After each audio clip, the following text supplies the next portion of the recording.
in my wildest dreams, I did not expect this. I was kind of optimistic coming into this game.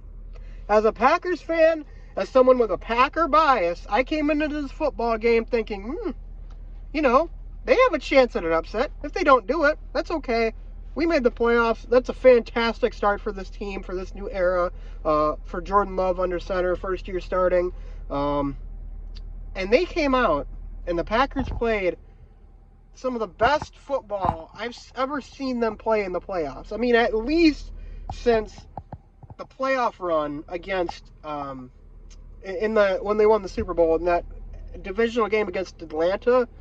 At least since then, I haven't seen a better playoff performance offensively.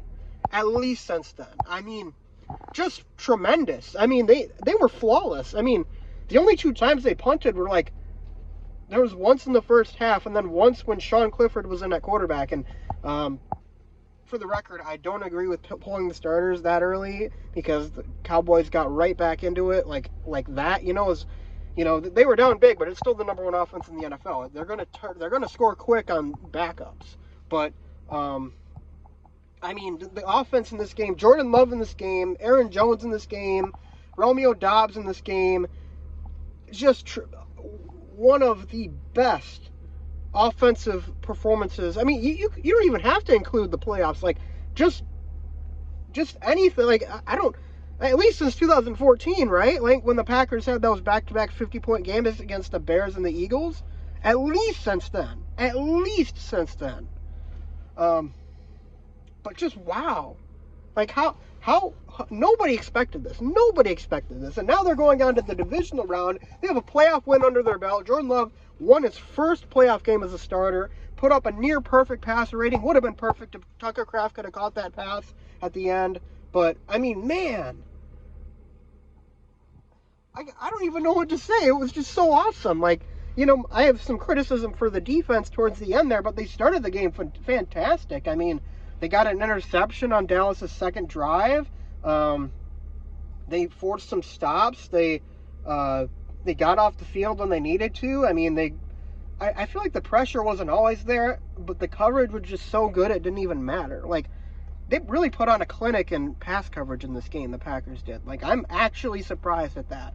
Like, the zone coverage that Joe Barry's been running all season kind of worked in this game. Like, it kind of did. Like, towards the end, of course, when they were playing way off, and, it was designed, the defense was designed to let guys wide open. Then it was starting to get a bit shaky, but, like,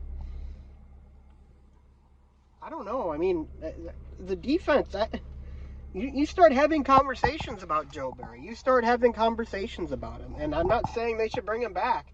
I'm not on that train yet, because I don't think his contract goes through next season, so it's going to have to be a conscious decision to bring him back. But I don't know whether to be scared or, like, proud that he turned it around or what, because I'm so confused with him, because, like, these last three games, like, he did it against backup quarterbacks. Whoop-de-doo. He did it against Jaren Hall and Justin Fields, two awful quarterbacks. Whoop-de-doo. Then he goes on the road and does it against Dak Prescott. And then you start thinking, did he figure it out? Maybe? Like I said, I'm still not bringing Joe Barry back next season, but Packers mess around and win next week in San Francisco and have a great defensive performance again. It gets tougher to justify.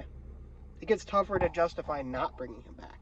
So, be that as it may, what a game, though. I mean, what else do you say about it at this point? I mean, I'm stunned. I mean, this Packers team, I was thinking, yeah, even if we beat Dallas, we're going to have no chance in San Francisco. And I still halfway think that, because San Francisco is better than Dallas for sure. But, like, you put up 48 points on the number 2 seed on the road, I just feel like anything could happen at that point. Like, the Packers might mess around and go into San Francisco and win. Who knows? I don't know. But even if they don't, they got a playoff win this year in a year that nobody expected them to even get to the playoffs. Jordan Love looks like the best quarterback in football. I mean, Matt LaFleur coached a hell of a game. He pulled McCarthy's pants down in this game. That's how good he was. Like, McCarthy this was like a classic Mike McCarthy playoff game. Like, the team came out completely flat, and he made a lot of bad decisions. He was too conservative at times. I mean, Mike McCarthy, I don't know what the Cowboys are going to do with him. I wouldn't bring him back personally. He's done a good job getting the team into the playoffs, but once the playoffs start, he becomes Mike McCarthy again. And the Cowboys have oodles of talent on offense, and the fact that they played this bad, I wouldn't bring McCarthy back if I was Dallas. I'd say, McCarthy, take a hike. I don't know if McCarthy's... maybe he goes to another team to try and rebuild them or something, but, I don't know what I'd do with McCarthy if I was Dallas. Personally, I'd probably not bring him back, but,